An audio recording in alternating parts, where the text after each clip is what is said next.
content.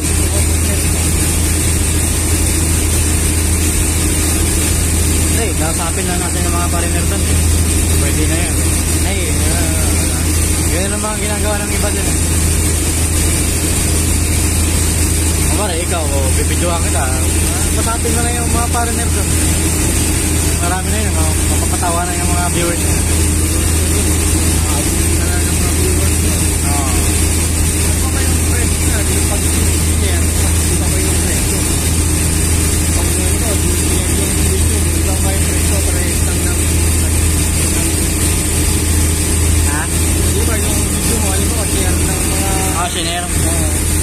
Pag share yan, mas marami kasing manonood pag share. Iba may bayad yan doon.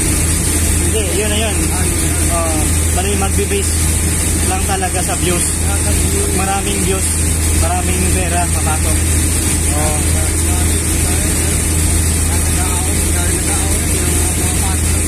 Kaya nga ginawa nila yung bultapang nila ni Jerry White.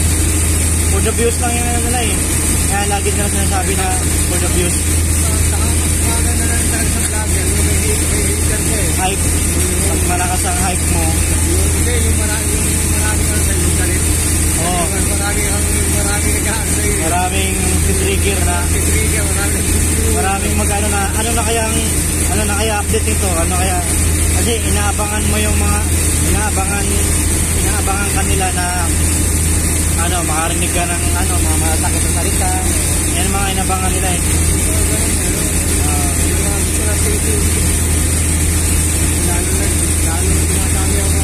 Kaya maganda talaga, may pangalan ka talaga sa social media kasi kahit laos ka na, tapos bigla kang mag-content na mga mag-boom ka ulit eh. Diba?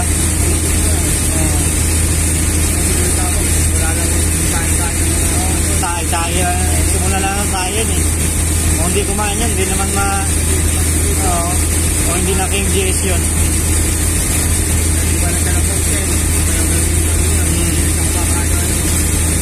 Babae na may nakain mo. Iba-ibang babae. Lolo ko nga eh. Mamili. Ang puputi pa. May pa. Yan.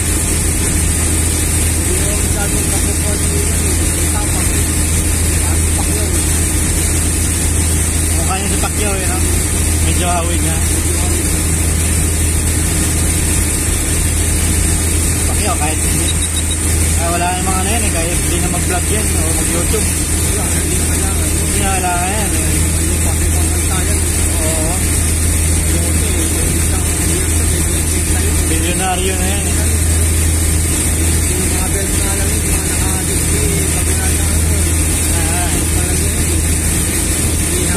Kaya bilhin yan yun eh. Gusto yun? Di kaya bilhin mo. Oo. Yung kaya kay Casimero, magkano bilhin niya? Milyon ba yun? Milyon. Ano lang naman yan eh. Pagtamoy kang pero pa rin yung palitan. Kaya nakakot ang legal tama. Kaya yun yan. Malaki ang habang katagalan. Malaki ang presyo. Ang value. Parang dito. Ngayon naabangan ng mga tao na makagawa na siya ng museum. Kasi marami siyang marami pumapasok sa kanya ng mga nagbibenta. Diba?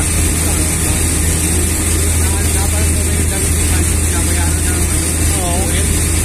Hindi lang towin, umabot pa ng 8. Kaya Marvin ang lang eh. Yung kumuha yung Bitcoin. Hindi kumayag ang asawa niya. Hindi kumayag.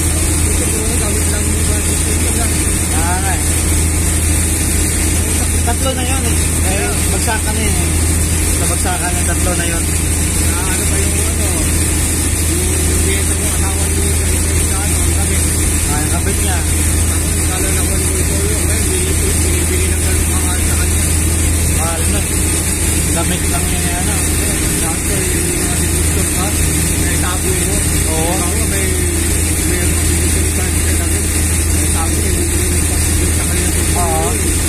yung mga bibili niyan, yung mga diehard talaga kay Francis Lim, yung mga iniidolo talaga ng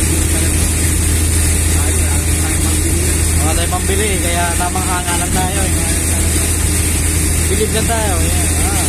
Ang mga nga sa mga vlogger, hindi ko na talaga sa lahat. Kasi ano, wamos talaga. Wamos na. Tumutulong talaga yun.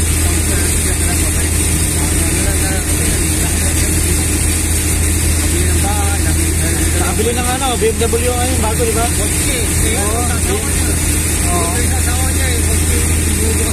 BMW yun diba? Kulay dilaw?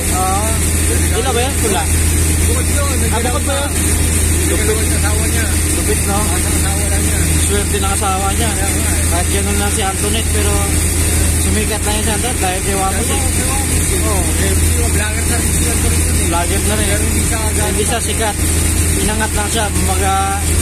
Binuhat lang siya. Kahit siya ang tabuhat ni Wamos eh. Si Awit. Binuhat lang din.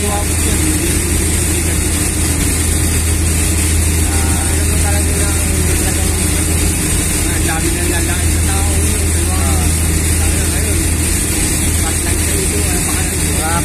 Mas maraming lait, mas maraming kita. Oo. Kaya yung mga gawa nila. Kaya napapansin mo kahit magkakasama sila si Awit, sila si Makakugapo, si Mr. Mert. Mamaya diba nagkasama sila sa tapos maya magpupuntit na magsisiraan. For the views eh. Kaya siyempre, aabangan ng mga tao. Ano kaya mga dito? Ano kaya pero ayan, mga scripted lang yan. Ano na talaga nila? Ano na parang pakulo lang ba? Oo.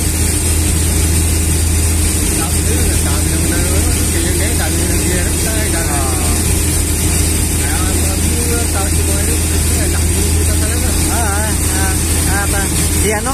Si Makagago. Tagal na nahimik yan mula nung nag-DUTY yan. Ngayon, bumalik na naman siya. Ginamit niya yung mga taong sila si Franklin Yung tira din niya. Yung tira niya yan. Si Kapang, si White. Si Toro, yung Toro family. Diba, kabilang siya doon, kaibigan niya si Tone Fowler. Tinira niya yan. Naaway niya.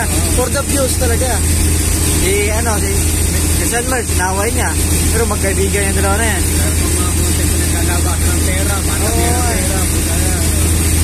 Wala eh. Content ka rin patagin ng pera mo. Pagdami yan ng barya.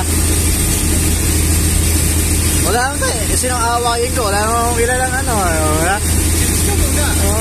Mga mang trash talk na lang tayo. Oo. Pag maraming magalit sa'yo, ayun na yun. Napanood mo ba yung OFW, na umahamon kay Bultapang? Parang narinig ko na yan. Yung pag nag-vlog siya, nasa tuktok ng building. Matutulog siya sa tuktok ng building na parang alanganin. Pangil ba, magdabaktak ka, pagkakamali mo na patay siya. Nahamon si Bultapang. Wala pa. Marami.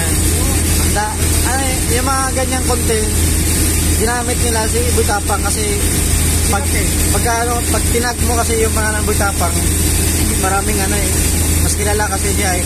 Pero kung hindi siya gumagamit ng sikat na influencer, wala yan pa. Tao biyan panis yan. Hindi yan naangat. Baka pinaparating na kayo. Pinaparating na Bultapang. Ayan. Si Ungas dati. Boy Ungas, alam mo yan?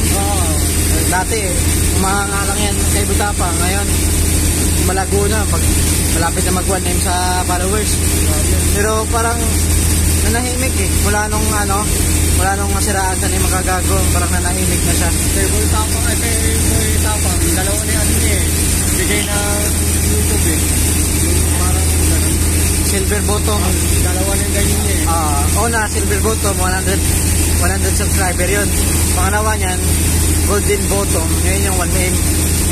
1M na yan. Pangatlo niyan, kaya mo na yan, 10M na yan.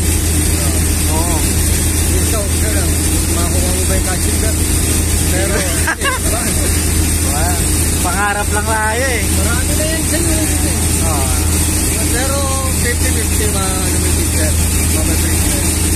pag tinutukan mo yung pagiging vlog, pagbablog, siguro, yan. Kaya yan, kaya yan. Walang hindi kaya hindi mo. Habang buhay, kaya yan. Oo. Kaya ba? May tura ka, di na pangalan mo. Sabi na, parang magkatalo pera. Kaya nga eh. Pero pag ganyan, tulad kunwari, ako si Bultapang. Tapos, kunwari lang ako si Bultapang. Sikat na ako. May pangalan ako sa social media. Lahat ng mga kaibigan ko, paangatin ko yan. Parang si ano ba? Team Payaman. Oo, simpang. Oo, di ba? Tikong TV, lahat ng mga ano niya. Ilangat niya. Langat niya. Lahat ng mga... Ilangat sila. Pare-pare nilang mga health. Oo. Pangangatan sila. Mula nung umangat sila, yung kapatid niya, yung mga ano niya, si Kong, si King, may business na. O, di ba? Ganun nga yung ano nila, yung strategy nila eh. Si ano, si Bon Ordona, yung team billionaire. O, di ba? Tingtagong pa yan. Oo, o, team tagumpay. Tulungan din sila eh. Sila yung pangangatan sila. Pare-pare yan. Pare-pare silang mga sarili silang content. Pag may content yung isang kasama niya, tulungan nila. Oo. May content ko na bakit sila eh. Bakit kahit ikot lang sila. Oo, may ikot lang. Kaya maganda dyan sa magiging influencer. Kaya kahit nga yung sinasabi na nagbibigay ka ng helmet, basta laki ng kita naman nila ron. Kaya nga eh. Ay, kung ako, malapit na ako kay Bultapang dyan, puntahan natin yan eh. Oo, okay. Kasi, ano lang siya eh, malapit lang sa south lang kasi yan sa Cebu eh. Na may ano, kahit ma-videoan mo yun, makilala ka lang ng konti. Oo, tuloy-tuloy na yan. Kaya kahit anong sira sa kanya, umaangat pa rin siya, di ba? Kahit maano na siya sa social media, pangit na yung ano niya, image niya, manatili pa rin, umaangat pa rin siya kasi siya lang yung isa sa dahilan, siya lang yung vlogger dun sa Cebu na parang sumikat ba? Yung mga ibang vlogger dyan, di naman ganun maraming subscriber eh. Kaya marami pa rin sumusuporta sa kanya, mga Bisaya, mga ganon. Kahit pangit na yung pinakita niya sa social media.